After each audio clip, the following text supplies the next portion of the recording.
Friends, मैं हूं सायराम और आप सबका स्वागत है एसआर टेक वर्स में। ये हमारा gen AI foundation from QA series का पार्ट 2 है। पिछले वीडियो में हमने एआई और जनरेटिव एआई के बेसिक कॉन्सेप्ट समझा था। आज हम कुछ और इम्पोर्टेंट टॉपिक को सिंपल लैंग्वेज में समझेंगे।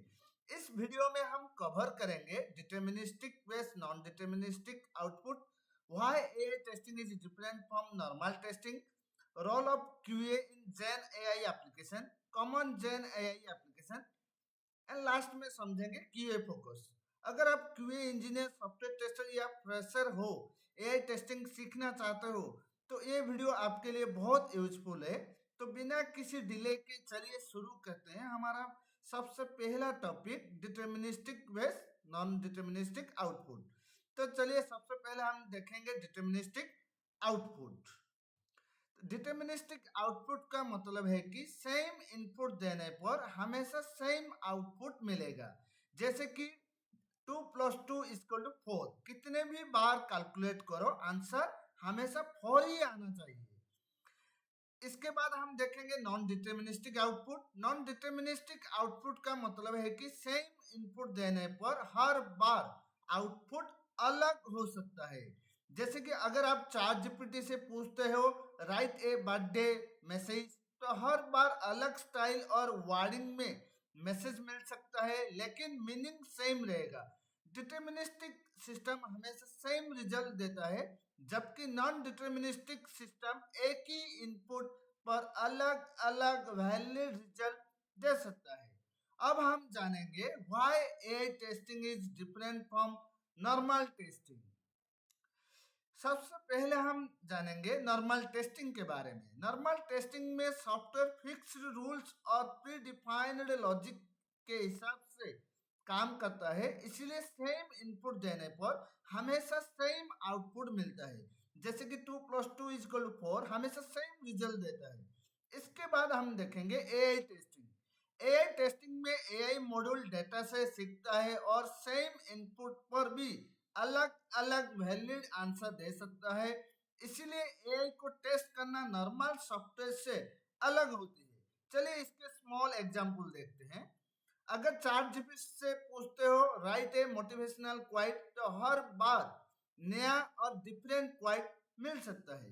अब हम जानेंगे difference between normal testing and AI testing. सबसे पहले हम देखेंगे नॉर्मल टेस्टिंग के बारे में जानेंगे। चलिए, fix normal testing, fixed output, rule based and easy to predict and exact expected result. AI testing, different valid output, data driven, difficult to predict, and quality and relevance check. Normal software fixed rules and follow करता है, जबकि AI system से data से सीखता है और dynamically output देता है। इस वजह से AI टेस्टिंग नॉर्मल टेस्टिंग से अलग है। अब बात करते हैं role of QA in gen AI application.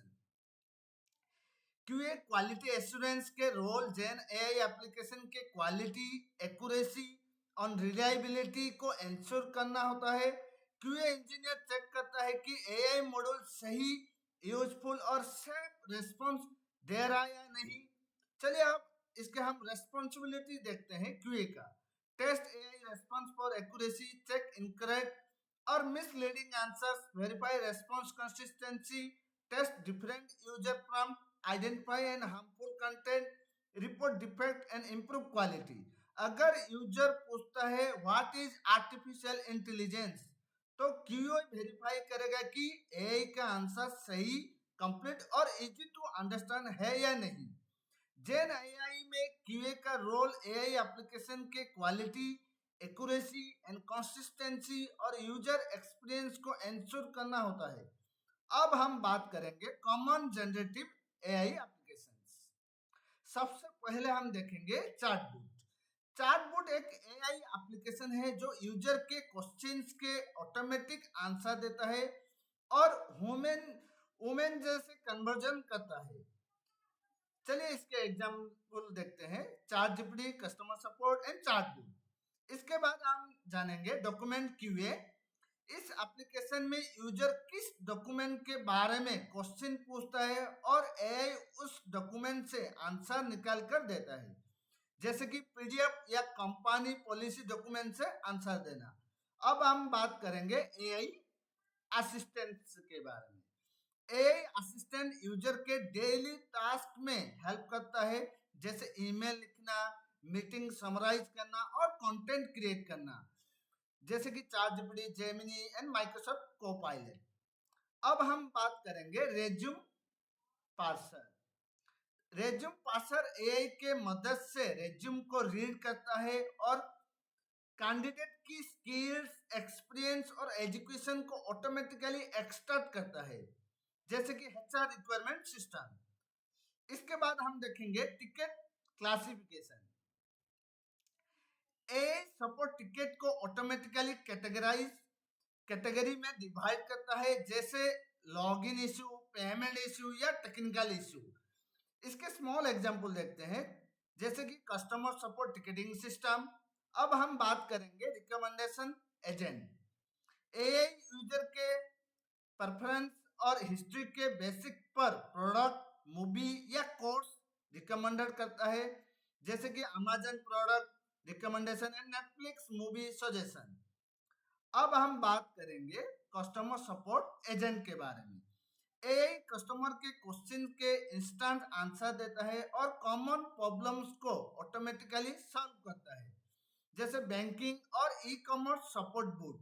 Generative AI application का use automation, customer support, document analysis और इंटेलिजेंट रिकमेंडेशन के लिए किया जाता है, जैसे काम फास्ट और एफिशिएंट हो जाता है। लास्ट में हम देखेंगे QA focus in generative AI. चलिए क्यूए फोकस के बारे में सबसे पहले देखेंगे। क्यूए फोकस का मतलब है कि क्यूए इंजीनियर इंश्योर करे कि जेन एआई एप्लीकेशन सही, एक्यूरेट एंड रिलायबल और सेफ आउटपुट दे। चलिए आप देखते हैं क्यूए इंजीनियर को क्या चेक करना चाहिए, जैसे कि रेस्पॉन्स एक्यूरेट है या नहीं, आंसर यूजर के क्वेश्चन से रिलेवेंट है या नहीं, कोई हार्मफुल या इनकरेक्ट इंफॉर्मेशन तो नहीं है, सेम प्रॉम्प्ट पर क्वालिटी मेंटेन हो रही है नहीं, रेस्पॉन्स फास्ट और यूजर फ्रेंडली है या नहीं। अगर यूजर पूछता है व्हाट इज एआई, तो क्यूए वेरीफाई करेगा कि एआई का आंसर करेक्ट, कंप्लीट और इजी टू अंडरस्टैंड है। जेन एआई में क्यूए का main focus quality, accuracy, relevance and consistency और यूजर सैटिस्फैक्शन को एंश्योर करना होता है। दोस्तों आज के लिए बस इतना ही। अगर वीडियो पसंद आया हो तो लाइक करो, शेयर करो, चैनल को सब्सक्राइब करो। मैं हूं सायराम, मिलते हैं नेक्स्ट वीडियो में। Thank you guys.